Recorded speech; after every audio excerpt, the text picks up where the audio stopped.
이사야 27장 우리 1절에서 4절, 6절, 13절 말씀 한 목소리로 합독하도록 하겠습니다.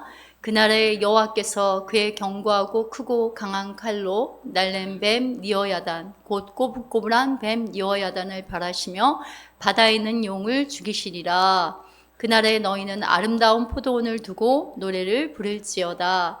나 여호와는 포도원 지기가 되며 때때로 물을 주며 밤낮으로 간수하며 아무든지 이를 해치지 못하게 하리로다. 나는 포도원에 대하여 노함이 없나니 찔레와 가시가 나를 대적하여 싸운다 하자 내가 그것을 밟고 모아 불사르니라. 후일에 야곱의 뿌리가 박히며 이스라엘의 옴이 돋고 꽃이 필 것이라. 그들이 그 결실로 지면을 채우리로다. 그날에 큰 나팔을 불리니 아수르 땅에서 멸망하는 자들과 애굽 땅에서 쫓겨난 자들이 돌아와서 예루살렘 성산에서 여호와께 예배하리라. 아멘.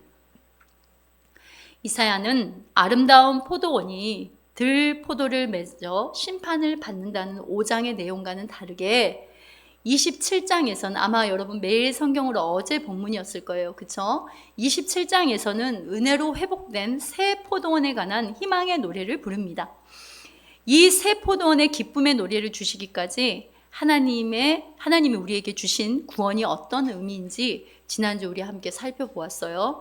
하나님이 친히 포도원 지기가 되셔서 뭘 해도 썩은 냄새가 가득한 들포도를 내는 땅을 하나님의 거룩한 씨인 예수님으로 규경하십니다.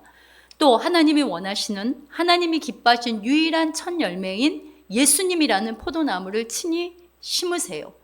그리고 하나님의 때를 따라 은혜의 물을 주시는 방법이 뭐라 그랬어요? 우리의 모든 죄와 사망, 거역과 불순종의 그 썩음을 다 모아시고 가지치게 하시고 이곳 저곳 욕망과 탐심으로 움푹움푹 패인 곳을 북돋우시고 그렇게 예수님의 그루터기에 접붙여서 다시 자라나게 하시는 하나님의 새 포도원을 만드십니다. 이게 하나님의 새 창조이고 그리고 이미 우리에게 이 은혜가 임했고 또 마지막 심판주로 이 땅에 오실 때 하나님께서 완성하실 하나님의 나라의 모습이기도 합니다. 오늘날 광야에서 살아가는 우리의 연약한 삶이 또 아무리 썩은 냄새가 진동하고 들포도만 맺는 가지라 할지라도 포도원 지기인 하나님이 때를 따라 일으키시는 그 때를 따라 돕는 은혜가 뭐예요? 바람, 가지치기, 복돋음으로 말미암아 하나님의 소유, 하나님의 땅으로 날마다 피어나는 긍휼의 은혜를 우리가 이미 받았고 변함없이 그 은혜가 전부임을 우리가 지난주에 나누었습니다. 오늘은 포도원 2탄 말씀인데 자, 우리가 새 포도원이 되고 죄인들이 어떻게 새 노래를 부르는 기쁨을 얻게 되었는지 예수님의 사랑이 우리에게 어떻게 구체화되었는지 한번 살펴보려 합니다. 자, 자격 없는 우리를 하나님이 포도원 지기가 되시는 포도원 삼아 주셨어요. 그죠? 그러니까 우리 나라는 포도원의 그 포도원 지기는 친히 누구란 말이에요? 하나님이시란 말이에요. 그런데 자신들이 원하는 씨를 뿌려서 아예 그 포도원을 갈아엎어서 자신의 채소밭을 만들려고 하나님 포도원 자체를 탐하고 포도원 지기의 아들을 죽입니다. 참 유감스럽게도 이 이야기는 나의 신앙의 모습이고 교회 안에 자주 나타나는 모습입니다. 어쩔 때 우리가 예수님을 목적 삼고 있지 않을 때 그리고 우리 안에 구원의 기쁨과 감격이 사라질 때 계속 이어지는 반복되는 이야기가 있다는 것이 여러분 두렵고 떨림이에요. 자, 신약에 마태, 마가, 누가복음 세 권 모두 나오는 게 뭐냐면 포도원 농부의 비유입니다. 그러니까 포도원 주인의 종들을 보내니까 계속해서 보내는데 계속해서 돌로 쳐 죽여요. 그러니까 하나님의 말씀은 선지자들 통해서 이렇게 보낸다는 말이에요. 그리고 마지막에 누구를 보내요? 아들을 보내자. 그 이제 포도원 품꾼의 비유가 그렇게 나오잖아요. 아들을 보내자 상속자인이 죽이고 유산을 차지하자 이러면서 포도원 밖으로 내쫓아서 죽이는 말씀이 나오죠. 바로 그 신약의 그 말씀, 그 말씀의 밑그림 같은 말씀이 구약에 있는데 그게 뭐냐면 나봇의 포도원 사건이에요. 자, 열왕기상 21장 1절 보세요. 함께 볼까요? 이스라엘 사람 나봇에게 이스라엘의 포도원이 있어 사마리아의 왕 아합의 왕궁에서 가깝더니, 여러분 나봇이라는 이름의 뜻이 뭐냐면 높임, 열매들, 싹트다, 이런 뜻을 가지고 있어요. 그런데 이 나봇은 어디 사람이라고 나와요? 이스라엘 사람이라고 정확하게 말을 해요. 그리고 또 포도원도 어디에 있는 포도원이라고 강조해서 말해요? 이스라엘의 포도원. 그러니까 이스라엘이 지금 몇 번 강조가 되는 거예요? 2번이 강조가 되는 거죠. 여러분, 이스라엘, 하나님이 친히 씨를 뿌리다, 이런 뜻이에요. 그리고 하나님이 친히 개간하다라는 뜻입니다. 자, 다시 하나님이 친히 씨를 뿌리다, 하나님이 개간하다. 그게 이스라엘이라는 뜻이에요. 근데 이스라엘에는 그 당시 아합 왕에 뭐가 있었냐면 별궁, 별장이 있었어요. 그리고 오므리 왕조의 요새가 있는 곳이기도 하고 가장 비옥한 토지이고 군사적 요충지입니다. 지금은 그 이스라엘 북부 갈릴리 호수 아래 광활하게 펼쳐진 평원이에요. 자, 근데 이스라엘은 아합 왕조를 멸한 예후 왕조에 대한 심판의 메시지로 호세아 선지자의 아들의 이름으로 하나님이 주신 거기도 해요. 그러니까 호세아의 그 주신 아들의 이름 중에 하나가 이스라엘이 있다는 말이에요. 그리고 실제 나중에 이스라엘, 바로 이곳은요, 예후가 실제 이세벨과 아합의 아들 70명을 거기서 죽여요. 그리고 친족 40명까지 몰살되는 장소가, 그러니까 말 그대로 예후가 아합 왕조를, 아합 가문을 다 심판해버려요. 하나님의 말씀대로. 그곳이 어디냐면 이스라엘이에요. 그러니까 따라서 이스라엘은 북이스라엘의 단순히 역사적 지명이 아니라 하나님이 친히 단행하신 심판과, 그리고 아까 뭐라 했어요? 하나님이 친히 씨를 뿌린다고 그랬잖아요. 개간한다고 그랬잖아요. 하나님이 찾아오시는 구원의 메시지, 그러니까 심판과 구원을 동시에 담고 있는 거예요. 자, 나봇의 포도원 바로 그 옆에 뭐가 있었냐면 그 땅이 내려다 보이는 아합의 궁전 창문이 있었어요. 그러니까 아합이 날마다 이렇게 자기 궁전에서 이렇게 내려다보면 너무 좋은 비옥한 포도원이 있는 거예요. 포도가 주렁주렁 맺혀 있고, 포도주를 막 이렇게 끓이는 냄새도 났겠죠. 막 포도를 밟는 막 이런 소리들도 들리고. 그러니까 보면 볼수록 이 땅이 욕심이 나서 죽겠는 거예요. 그래서 열왕기상 21장 2절 보세요. 자, 함께 합독해 볼까요? 함께 합니다. 아합이 나봇에게 말하여 이르되,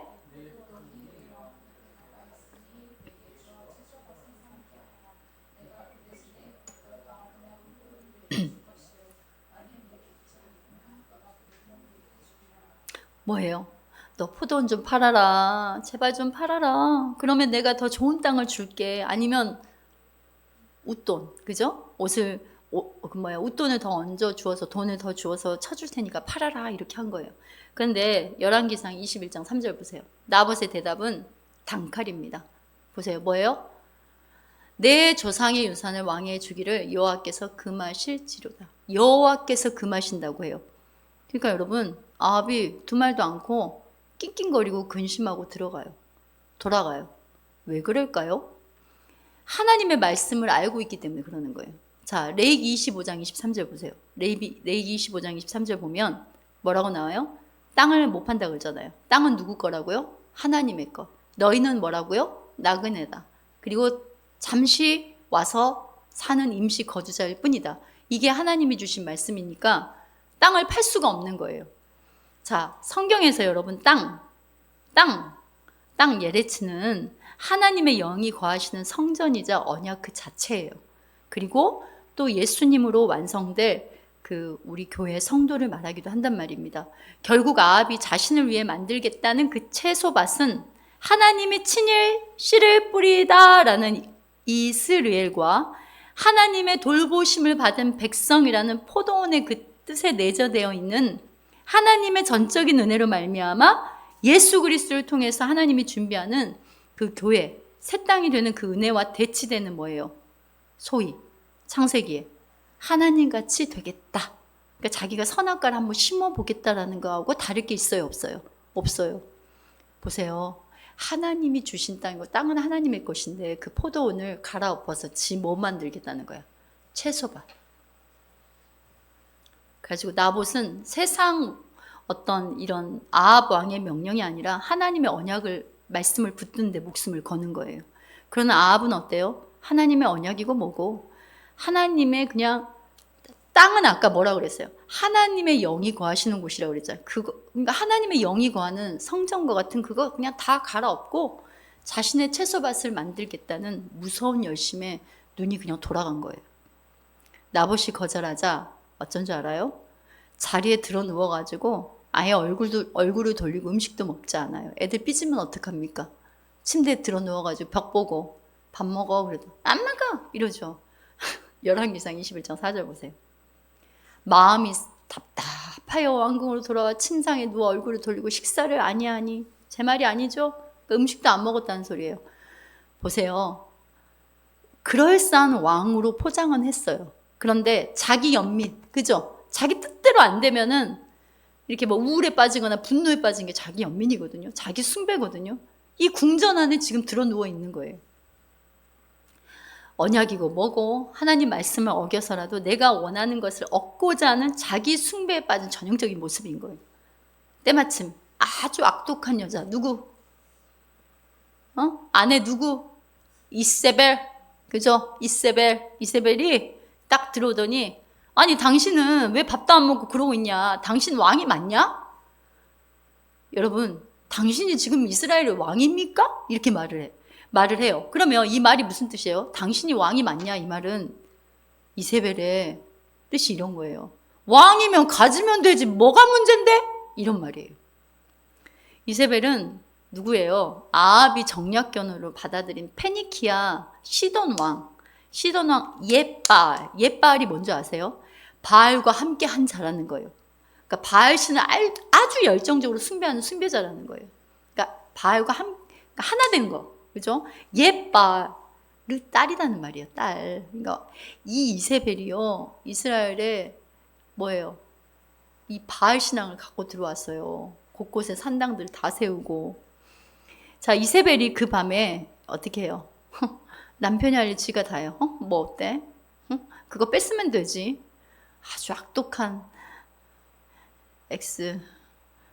X죠. 그래서 이세벨이 그 밤에 아합의 이름으로 편지를 쓰고 왕의 인장까지 자기 야무지게 편지를 써가지고 인장을 팍 바꿔가지고 사법적인 결정권을 가진 자들인 원로원들과 그러니까 장로들과 귀족들에게 보냅니다. 근데 편지 내용이 이래요. 국가적 금식을 선포해라. 이 말이 무슨 말이냐면 백성들에게 마치 이게 국가에 무슨 비상사태가 난 것처럼 모든 백성들에게 그 관심을 끌게 하기 위한 거예요. 이거 뭔가 잘못됐다. 반역이다. 막 이런 식으로. 그리고 나봇을 백성 가운데 높은 자리에 앉힙니다. 그리고 2명의 거짓 증인을 세우고 나봇이 하나님과 왕을 모독했다. 이게 무슨 말이에요? 즉 신성 모독했다. 이렇게 몰아가고 결국은 마을 밖으로 끌고 가서 돌려쳐 죽이라는 그런 내용이에요. 자, 레위기 24장 14절에서 15절 말씀 함께 함독합니다.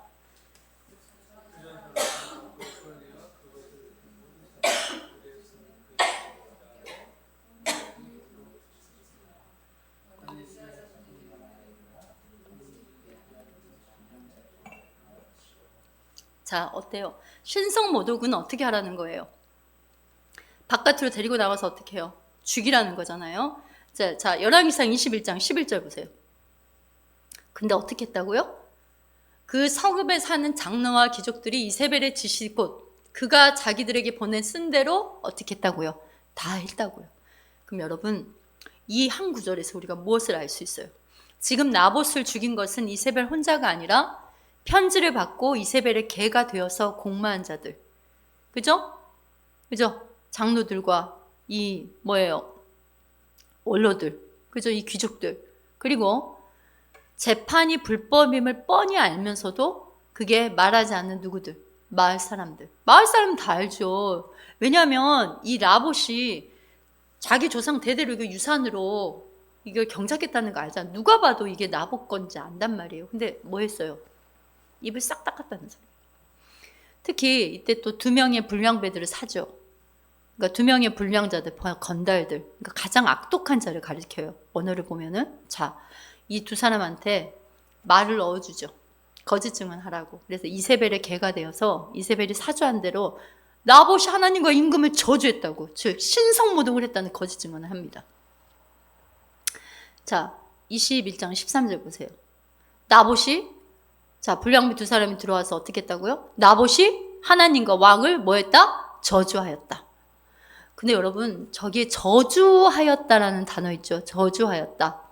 이게 저주하였다가 원래는 베라크거든요. 베라크. 그런데 이 단어가 히브리어 원어에는 복, 경배하다, 엎드리다의 뜻인 바라크 단어로 되어 있어요. 무슨 말이냐? 즉 나봇은 하나님의 명령에 엎드리는 복으로 오히려 사람들의 저주를 뭐 했다는 거예요? 받게 되었다는 거예요. 아시겠어요, 여러분? 바로 그런 의미가 저주라는 이 한 단어에 다 들어있는 거예요. 그러니까 하나님의 명령에 엎드리는, 순종하는 복, 그게 복이잖아요. 하나님 말씀을 따르는, 말씀을 지키는. 그런데 그 복으로 말미암아 사람들에게 저주를 받았다는 거예요.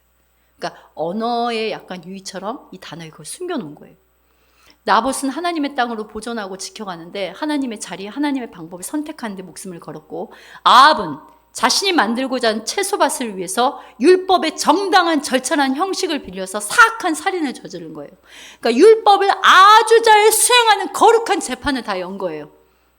증인까지 다 세우고, 자, 귀족들과 장로들 쫙 해가지고 가운데 딱 높이 올려놓고, 그죠? 재판정에 율법을 사용해서 사람을 죽인 겁니다. 하나님의 말씀을 사용해서 교묘하게. 자, 신약에 보면은 율법을 지켜 의롭게 되겠다던 사두개 바리새 종교 지도자들이 자신들이 율법을 지킨다는 명목 아래 예수님을 역시 불법으로 그 밤에 끌고 가서 신문하죠. 그리고 결국은 십자가에 죽입니다. 자, 마태복음 26장 57절 보세요. 예수를 잡은 자들이 그리 끌고 대제사장 가야바게로 가니 거기 서기관과 장로들이 모여 있더라. 59절부터 쭉 한번 함독해 볼까요? 함께 합니다. 대제사장들과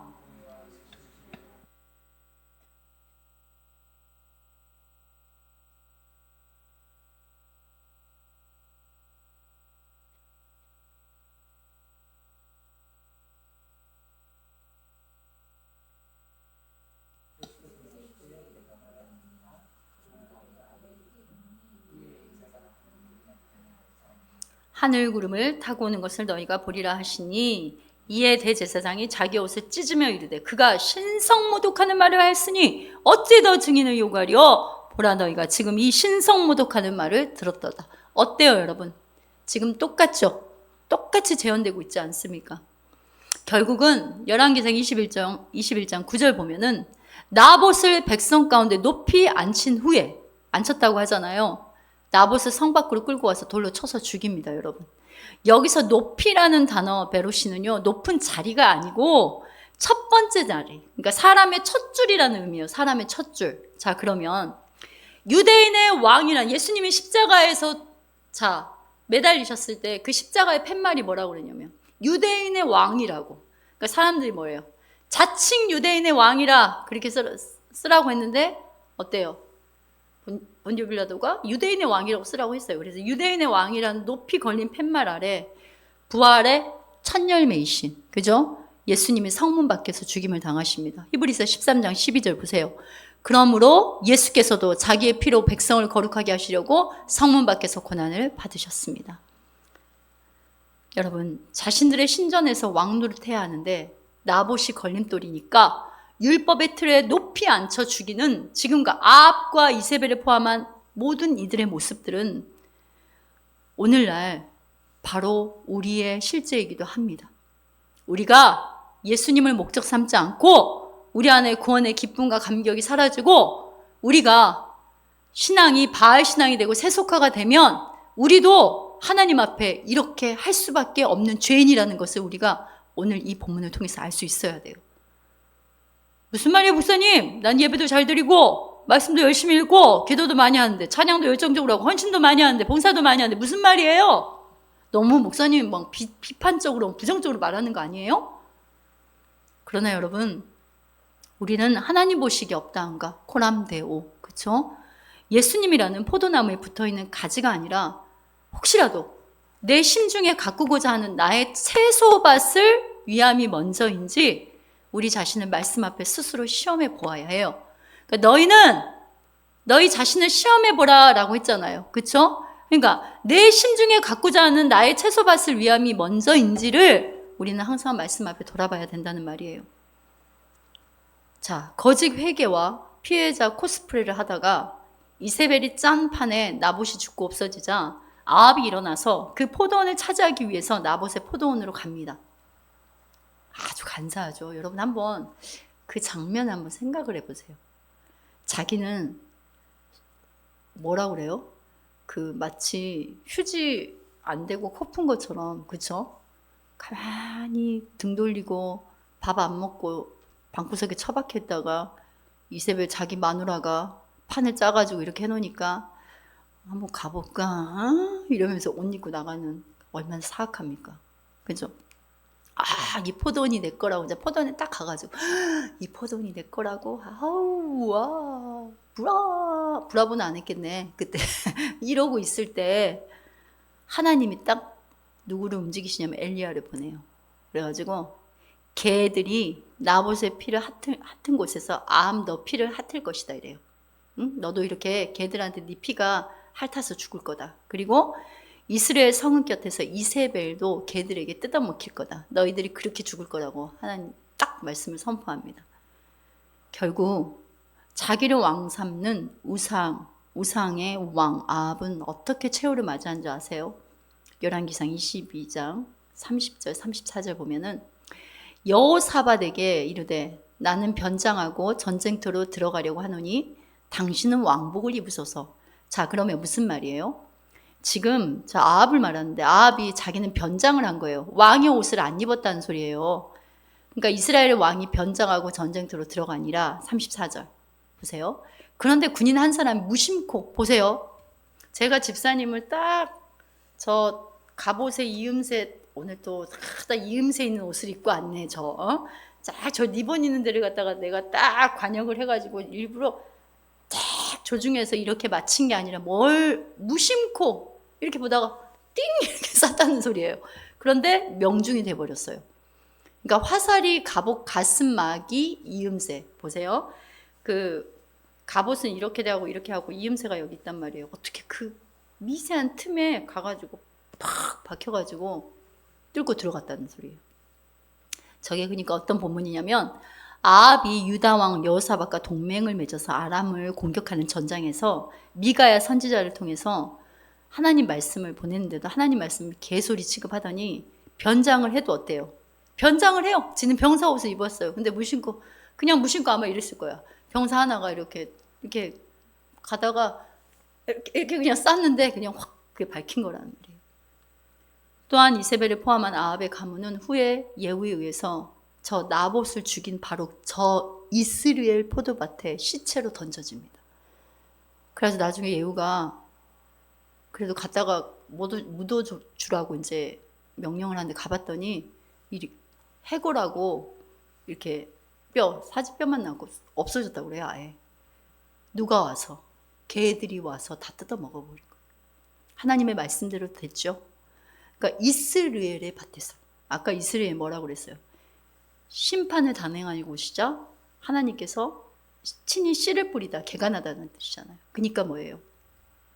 하나님의 심판이 있는 데서 어때요? 구원이 시작이 되는 거죠. 그러니까 예수의 예표인 나봇의 죽음으로 그 이스라엘은 속전의 씨가 뿌려진 곳이에요. 그렇죠? 근데 거기에서 죄가 완전히 도말이 되는 거예요. 이세벨과 아합이 죽었다는 것은. 하나님이 씨를 뿌리는 곳에서 심판을 도말했다는 거예요. 그러니까 예수님의 씨를 우리에게 뿌려줬어요. 그죠? 십자가와 부활의 생명을 이미 우리에게 주시고 예수님 믿으면 길과 진리고 생명이신 구원을 받는다고 했는데 그 예수님의 씨를 받아들이지 않으면 생명을 받아들이지 않으면 어떻게 한다고? 그 예수님 때문에 심판을 받게 된다는 거예요. 예수님이 심판의 근거가 되는 거예요. 성도 여러분, 오늘 본문에 이스라엘 사람 나봇은요, 인본주의, 율법주의에 둘러싸여서 높여서 희롱받고 죽임당한 예수님의 모습을 그대로 재현하고 있어요.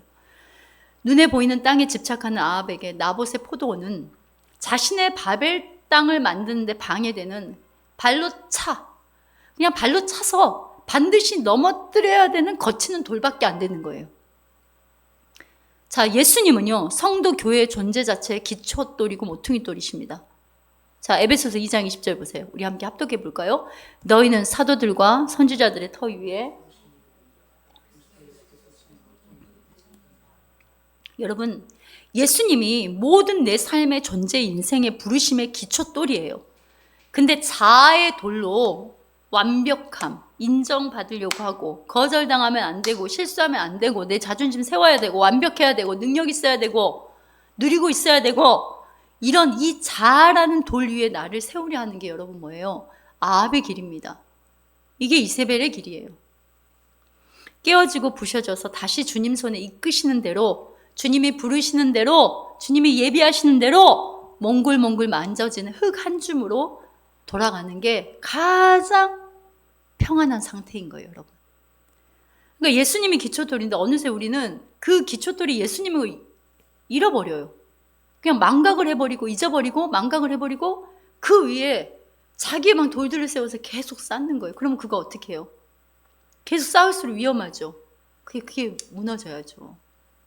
그러니까 오늘날 교회의 신앙이요, 아합과 이세벨로 대표되는 바알 신앙, 즉 머릿돌이신 예수님을 잊어버리고 예수님을 믿는 이유와 목적을 상실해버리고 예수님은 그냥 인간들이 세운 종교성과 기복을 위한 잠시 잠깐 취하는 그냥 알박기 땅 있잖아요. 알박기 땅이 되고 나의 모든 신앙적인 알짜배기를 채우는 강도의 소굴로 변질되는 영적 상태가 되면은 안 된다는 말이에요. 그러니까 입술로만 주여 주여 하는데 그 마음에는 주님을 사랑하는 마음도 없고 주님을 향한 헌신의 마음도 없고 충성의 마음도 없는 거예요. 예수님이 언제든 내 마음과 같이라는 탐심의 자기밭을 위해서는 근사한 종교성의 값을 매겨서라도 팔 수 있는 수단 정도라고 생각하는 것, 이게 얼마나 위험한지 모릅니다. 내가 만든 예수님, 내가 만든 하나님. 저와 여러분이라는 포도원은요, 예수님의 핏값으로 영원히 하나님의 소유가 됐어요. 누구의 핏값으로? 예수님의 핏값으로. 그래서 하나님께서 성경에서 나봇의 포도원이라고 하지 아합의 포도원이라고 절대 말하지 않는 거예요.